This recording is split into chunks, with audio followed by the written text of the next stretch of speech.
aujourd'hui je vous parle de la BD Married Project.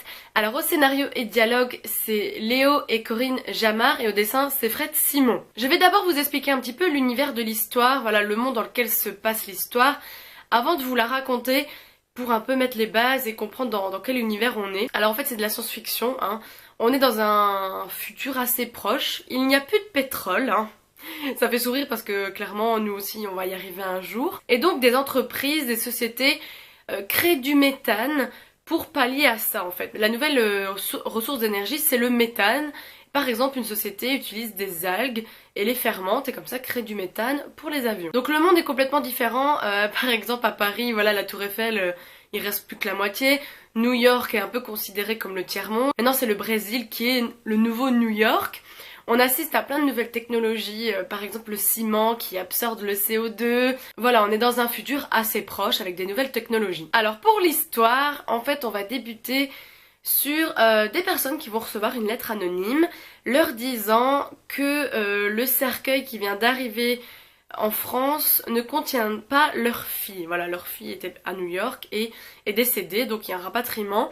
Donc là, cette lettre anonyme pour leur dire que c'est pas elle dedans et qui doivent contacter Romane Pennac qui est une policière française pour enquêter sur l'affaire. Donc à New York, Romane va enquêter en fait sur une entreprise qui s'appelle Alga Power. Voilà, justement que je vous disais qu'ils utilisent des algues pour faire du méthane, mais ils ne font pas que ça. Donc voilà, une histoire de secret, de projet secret qui débute.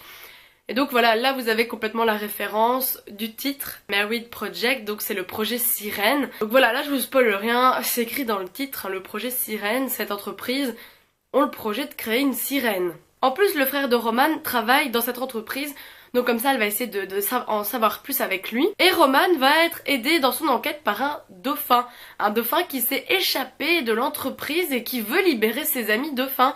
Et donc voilà, il y a une machine qui arrive à traduire ce que le dauphin dit, ce que l'humain dit. Voilà, ça c'est le côté qui fait un peu sourire de la BD, un peu science-fiction. Alors c'est vraiment une BD très sympa parce que je me suis rendu compte qu'à certains moments je l'enfilais d'une traite. En général quand ils sont en mission sous l'eau, je l'enchaîne, hein. C'est prenant, c'est sympa. Alors clairement, j'ai envie de savoir c'est quoi le but de créer une sirène, hein, le but de cette entreprise de créer une sirène. Pourquoi? Est-ce qu'il y a un intérêt pour les humains? C'est ce qui me donne envie de continuer cette BD. Voilà, c'est une BD qui est classée dans l'aventure, fantastique, ésotérisme, polar, thriller. Donc voilà, il y a de l'action, vous emmerdez pas, il y a des trucs à comprendre, à savoir. Moi ça me prend vraiment bien ce genre de BD. Mais bon du coup là je vais devoir être un petit peu patiente comme je suis déjà arrivée au 4e tome. Bah, il va falloir être un petit peu patient pour lire la suite. Donc je vous invite vraiment à essayer si voilà ce genre d'histoire vous plaît parce que vraiment c'est assez chouette. Et on se dit à très bientôt pour une prochaine vidéo. Salut! Bonjour tout le monde! Mais qu'est-ce que j'ai là? Oh putain j'arrive pas à le dire. Ça c'est pas très français.